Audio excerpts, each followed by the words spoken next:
സൂര്യൻ കടലിലേക്ക് മുങ്ങി. അപ്പം ഞങ്ങൾ ഞങ്ങളുടെ വീട്ടിലേക്ക് പോകും. സൂര്യാസ്തമയം നോക്കി നിൽക്കാം ഗൈസ്.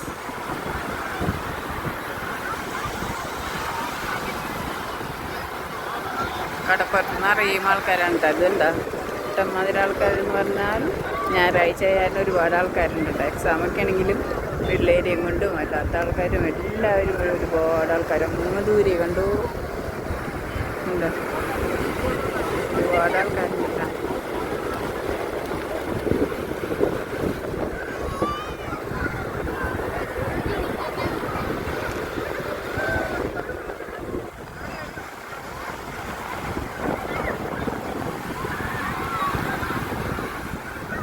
കടലിലൊക്കെ ഇറങ്ങി നനയും ചീഞ്ഞട്ടാ. അയ്യോ ഒക്കെ നനയുണ്ടെന്ന് പറഞ്ഞിട്ടും കടലിൽ തിരകൾ ഇങ്ങോട്ട് കയറി കയറി വരികയുണ്ട ഗൈസ്.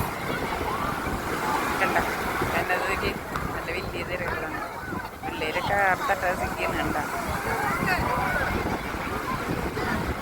അപ്പോൾ വെക്കേഷൻ എന്തായിരിക്കുമല്ലേ തിരക്ക്? നല്ല തിരക്കായിരിക്കും. ആ 10ാം ക്ലാസ്സിൽ എക്സാം ആയ കാരണം സ്കൂളില്ലാത്ത കാരണം റിലാക്സായിട്ട് പഠിക്കാം പിള്ളേർ. കടലൊക്കെ കണ്ട് കടൽ തിരകളൊക്കെ എണ്ണി കടപ്പുറത്തൊക്കെ പോയി ഒന്ന് ഇതായി കഴിഞ്ഞ് വീട്ടിൽ ചെന്ന് പഠിക്കാൻ നല്ല ഉത്സാഹമായിരിക്കും. അപ്പോൾ പിള്ളേരെയൊക്കെ ഇഷ്ടംമാതിരി പിള്ളേരാണ്. അതൊക്കെ എക്സാമൊക്കെ ഉള്ള പിള്ളേർ തന്നെ ഉണ്ടെന്ന് അറിയാം. ഇഷ്ടംമാതിരി പിള്ളേരെയും കൊണ്ടുവന്നിട്ടുണ്ട് രക്ഷകർത്താക്കൾ. പണ്ടൊക്കെ പരീക്ഷയൊക്കെ എന്ന് പറഞ്ഞാൽ പുറത്ത് വിടില്ല പിള്ളേരായിട്ട് കുത്തി പിടിച്ചിട്ട് പഠിപ്പിക്കും. ഇപ്പം അങ്ങനെയൊന്നല്ല ആൾക്കാർ എല്ലാവരും റിലാക്സ് ചെയ്താണ് പഠിക്കുന്നത്. സന്ധ്യയായപ്പോൾ നല്ല തിരക്കായി.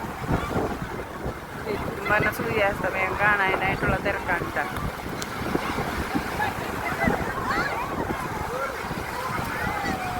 ഇന്നത്തെ വിശേഷം കടപ്പുറത്തേന് ഗൈസ്. അപ്പോൾ കടലിലെ ആൾക്കാരും കടപ്പുറത്തെ ആൾക്കാരെയൊക്കെ നമുക്ക് കണ്ട് എന്താ നല്ല തിരക്കാണ് കേട്ടോ. സൂര്യനങ്ങനെ ചുമന്ന് തുടുത്തു നോക്കി. ഇതിനകത്ത് അങ്ങനെ കളറൊന്നും കാണാനില്ല കേട്ടോ. ഈ ചെറിയ കടലിലേക്ക് താഴ്ത്തു പോവേണ്ട. നിമിഷം നേരവും കൊണ്ട് താഴ്ത്തോട്ടി സമയത്തിൽ സമയം മൊബൈലിൻ്റെ ഇതല്ലേ.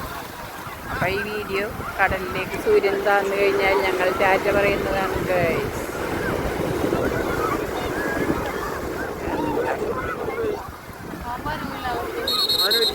നല്ല ചുമന്ന സൂര്യനായി നോക്കി.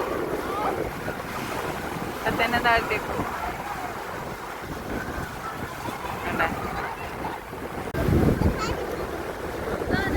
സമയമാവാറായി കുട്ടികളെ.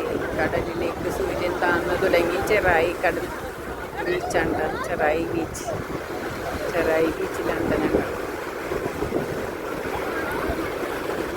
കടപ്പുറത്ത് നിറയും ആൾക്കാരാണ്. തിരക്കുള്ള ദിവസമാണ്.